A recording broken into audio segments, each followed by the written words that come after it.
When I went away to Lipscomb after dropping Opal, I it was a small school then, mainly because there were very few men there, or boys even, because it was World War II, and most of them had been away to service or were in service, and of course there were about 75 of us boys and about 250 of those girls, and that made the environment a little bit different. And so He actually thought he had died and gone to heaven.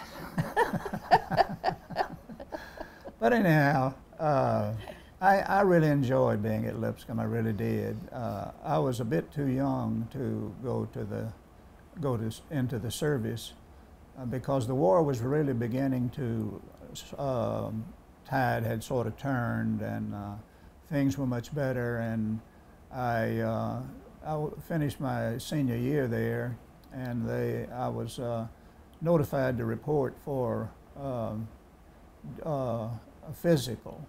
And I told my high school principal, and he said, well, they cannot take you. I said, well, you tell them.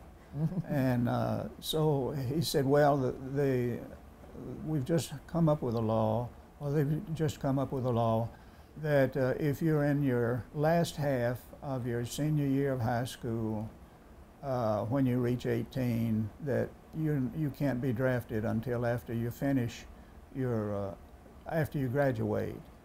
And so along with this, there was about this time, the draft board decided that there were some young men at Lipscomb who had registered as ministerial students who really weren't ministerial students. They were really draft dodging. And so they just, when I told them that, they said, well, it doesn't make any difference. You have to go too. And anyhow, he said, so he did. He let the draft board know, and they gave me a 4D, which the girls came up with the idea that if you're drafted 4D, you were a preacher and a moron or an idiot, one. And anyhow, that was one of their sayings they like to say a lot. But anyhow, so we went to work on that, and I told the high school principal, or the fellow who was to become president of Lipscomb shortly in the future, who was a lawyer, and he said, Max said, I know that you can appeal to the state board because you're a ministerial student, and if they don't let you, if they don't approve that, then you have to go to the president or can go to the president. And I said, well, let's do that. He said, well, let's just skip the state. And so they went directly to the president, who was Franklin Delano Roosevelt. That was his name, wasn't it? And so, of course, and so what did the FBI went to work and studied my background. And when I was a little boy, of course, I'd wanted to be a preacher since I was a boy, so they had no problem with that. They interviewed the neighbors and all that stuff, and so the president gave me an exemption. And so I was at Lipscomb there then for the next 2 years after that. And then during that time, I dated several girls, and wound up with one whose name was Joyce, and I nicknamed her Joy. And so we dated then for about 1.5 years and decided to get married the next June. And then in the middle of the semester, she said, you know, I'm going to drop out and go home, and I'm going to learn to cook and keep house and, you know, what to do as a wife. And so she did, and then we married in June of 1946. And we had 3 children. Linda, the one who had Alzheimer's, Philip, who's a priest, and Sherry Lee, who's with her husband, she married when she was 19. I was 20 when I married. And so they went to Germany and did mission work over there for about 7.5 years. And then after that, they established a church. While in Germany, they established a church in Hanover, Germany. And then they came home to rear their children. And my son-in-law, Shirley's husband, became a teacher at Oklahoma Christian, and later became head of the department, stayed there for a number of years, and then they formed this Let's Talk Talking thing. And so we were married for almost 51 years, and she contracted cancer in 1997, or it was discovered in 1997, and then she lived for 19 months, and then she passed away. And then, of course, the children were all married, and the last 58 days she lived, she went into hospice, and for 58 days she lived. And out of those 58 days, at least one of the children was there at home with us for 52 days. So she had that support from her family. So she passed away then, and that was on May the 21st, no, May the 17th. Her birthday was on Wednesday after that, and she was buried on her birthday in Columbus, Mississippi. And so then I went through the normal stages of grief, recovering from grief and things of that kind. And then the Christmas after that, I went to see the three children. One of them was in Arlington, and the other girl was in Oklahoma City, and then my son was in New Jersey. And so I visited all three of them, starting in Dallas, then to Oklahoma City, and then to New Jersey. And I was delayed getting out of New Jersey, getting home, because of a mix-up in some things. But anyhow, on the way home, and it was January the 6th, 1998, and I don't know why, I can't explain it, except I decided that it was time to really let go of the past and have closure and just get on with my life. And so that's what I did. And that was January the 6th, and then came home and felt better after the decision I'd made. And then it was in February, whatever date it was, that I was in Nashville and met Opal's daughter, and then it went on from there. And I took her out to the Red Lobster, and we would talk for 2 or 3 hours too, and it was kind of a rehash, really, of what I'd learned from Kathy. But anyhow, I took her home, took her back to the dorm, and asked her, I said, could we do this again? And she said, you really want to? A girl can't be too careful. I said, yeah. Yeah, I do.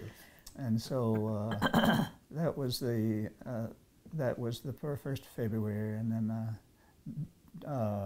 Valentine's Day was a few days down the week. It was on Friday, and so I sent her flowers, roses, and so it went from there, and so that's how that ended, and we've been happy ever since. When I was getting ready to graduate from Lipscomb, at that time of year, churches would often send in requests to, is there somebody graduating that might be a good preacher for us? And so I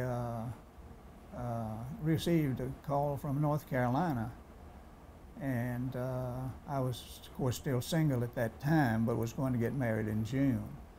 And so I visited over there, and it was decided that I would go and live. And at that time, a lot of times the churches would provide a residence for their ministers. And this was a small rural church. And it turned out that one of the members had a little house up the road from the church building, and it had electricity but didn't have any water, running water, or anything like that. So we lived that way for about 2.5 years when they built a real nice Cape Cod type house out across from the church building. But they provided that little house, and that's where we bought our first furniture and all of that. And we got used to that. Well, Joy was not used to that because she'd been brought up in the city and had all the amenities that, not luxurious, but enough to be happy with. And so she adapted herself to that quickly. And then our first child was born there. And there's a story I like to tell about how things have changed through the years while I was there and now. Now when couples have their children, they usually go to the hospital, and and if anything's wrong, they're able to do a cesarean and take care of things like that. Not only that, but they kept you in the hospital about, I think it was 10 days that they kept Joy in the hospital. And we had a family doctor, and he delivered babies. So when the time came to deliver the baby, it was Sunday morning. And of course I was to preach that morning, so I went to the hospital with Joy, and the child was born. And at that point, the husband was usually kept about as far away as they could keep him when the baby was born, and so I was kept away. But they told me, they said, she's almost here, and we'll bring her out before you have to go preach. And I said, okay, I'd love that. So the time came, the baby was born, they brought her out. They hadn't touched her as far as cleaning her up or anything like that. And I'd never seen a newborn baby like that, of course. And so they opened up the blanket, and there she was in all of her lack of glory. And and I looked at her, and I was shocked. And I think they caught the shock on my face, because when I saw her, I thought, man, I'm gonna vomit. But they caught the shock on my face. So they said, Max said, when you get back, said, we'll have her all cleaned up and all that. Her head was out of shape, and all those things. And so when I came back, of course they did. They had her cleaned up, a beautiful little girl. And they stayed in the hospital 6 days, and she cost me $62 for that. $10 a day for the hospital, and $2 for the wrist bracelet that they had. So that was kind of one of the way things have changed. I think one little story, that when we lived in Louisville, I had been preaching there for some time, and I decided that it would be better probably for me to go somewhere else, find another place, and so I set out to do that. Well, at the time, my children were scattered from New Jersey to Oklahoma to Dallas, and so I thought, well, maybe I know my son probably won't be moving out of the Northeast, and I thought, well, I'll just try to go west and see what I can do. So I began searching and interviewing and things like that, and the weirdest things would happen, that it just wouldn't work out for me to go that direction. And I remember after a while, one day in Louisville, going from the house to the office, I said, Lord, I've been telling you where to send me. I give up. And you just show me some way where I need to go. And I won't go into all the details, but within about 3 weeks of that, I knew where I was going, and that was to Columbus, Mississippi. And when I was first asked about going to Columbus, Mississippi, I said, who wants to go to Mississippi? And but I learned that that's where the Lord wanted me to go. And it's interesting that I stayed there longer than I did anywhere else. And so he knew what he was doing after all, why all those weird things were happening. And so it was a great thing. And that really, I think that cemented, would be the word, my faith a great deal in relation to letting God work in my life. And I've never regretted going to Columbus, and so that was a wonderful experience for me as far as faith is concerned.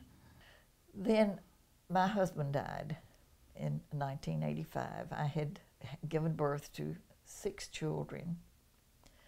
I had 2 foster children also, so grand total of 8. My husband was 59 years old when he died of pancreatic cancer. I was 56 at the time, 57. And I was left with a child who was 14. I had a late life baby. Everybody else was married and gone. But anyway, I went on my way and I told my family that they needed my girls. I had girls who were very into taking care of their mother. And I told them, please don't try to find anybody for me. I'm good by myself. I can do this, and don't want to be married again, so don't go looking for me somebody. But I forgot to tell them not to pray that I would find somebody. I missed that.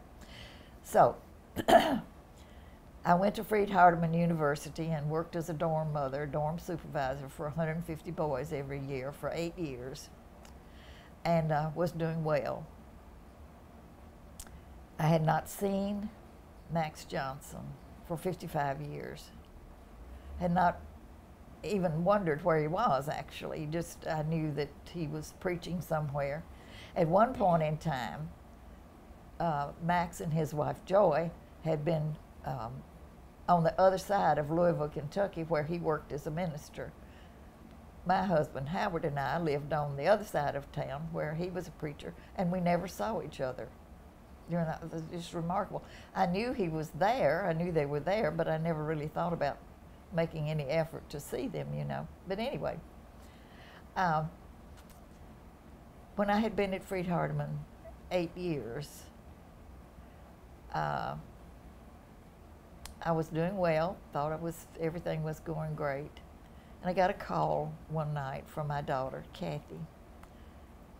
And she said, Mom, guess who I saw today? And I said, I have no idea. I need to point out to you that she had lived in Buenos Aires for a time and various and sundry other places, so I had no idea where she might have been. She said, I saw Max Johnson. And I said, Max Johnson, of all things. She had never met him, but she had, of course, as girls will do, asked me who I had dated when I was a girl. When she was a teenager, that's what they all wanted to know. And I had mentioned his name, so it rang a bell with her. She said, I met Max Johnson today. I said, where are you? She said, well, she was at a meeting in Nashville for a missions program called Let's Start Talking. She and her husband worked in that at times when they could, and they were having a regional meeting of people who would be involved that summer in going overseas to help people learn more about the Lord. And she said, I met Max Johnson.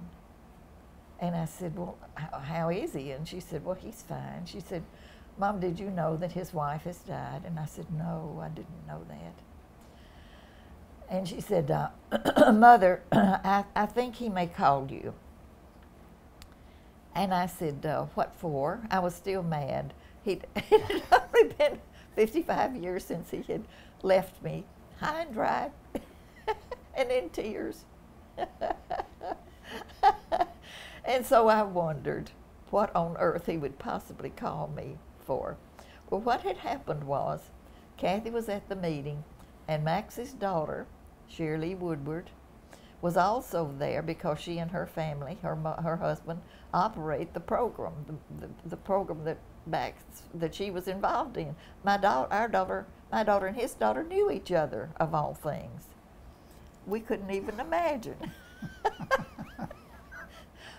So Shirley said to her father, Daddy, I want you to go speak to that girl sitting at the table there and get her information and make copies for her trip when she goes with us this summer. So as he approached her, he thought she looked vaguely familiar somehow. But he got her papers and came back and started talking to her. and asked her if they had met before. And she said, well, no, I don't think so. And he said, tell me your name. And she told him her name. She was Kathy Hinton.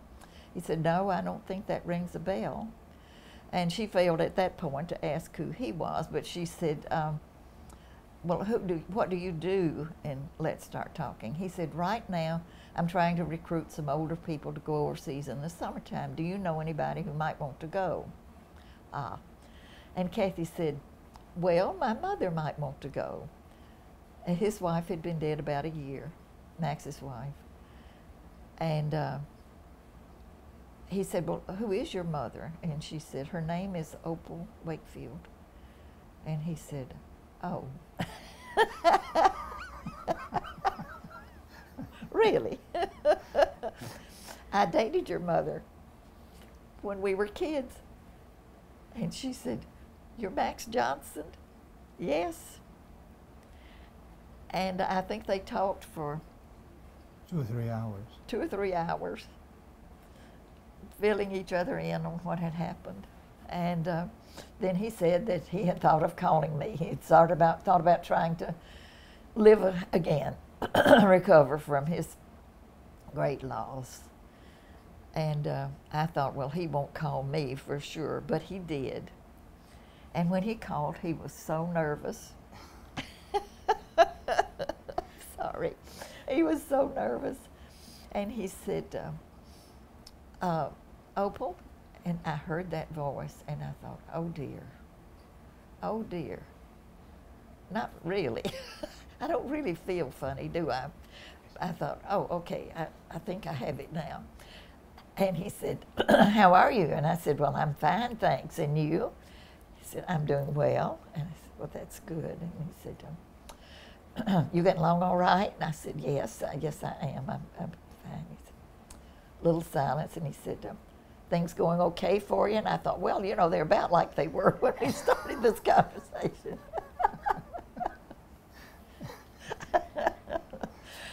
But anyway, finally, he got around to asking me if, he said he was going to be in Henderson, where I was working, Henderson, Tennessee, and he said, I'll be in town on Monday night, and could I take you to dinner? And I thought, well, this is not like a date, certainly. This is, we're going to talk about a missions program. And on Tuesday, February the 11th, 2nd, 1989, 98, what year was it? See, I'm confused 98. Again. 98, Uh-huh. yes. He knocked on the door of my little apartment, my little concrete block apartment in the dorm. And when I opened the door and saw him, I was in love with him all over again. And I must tell you that he was dressed to the nines. He's been a very good dresser. But that night, he Long socks. Yes, long socks. Long socks. Ever the gentleman.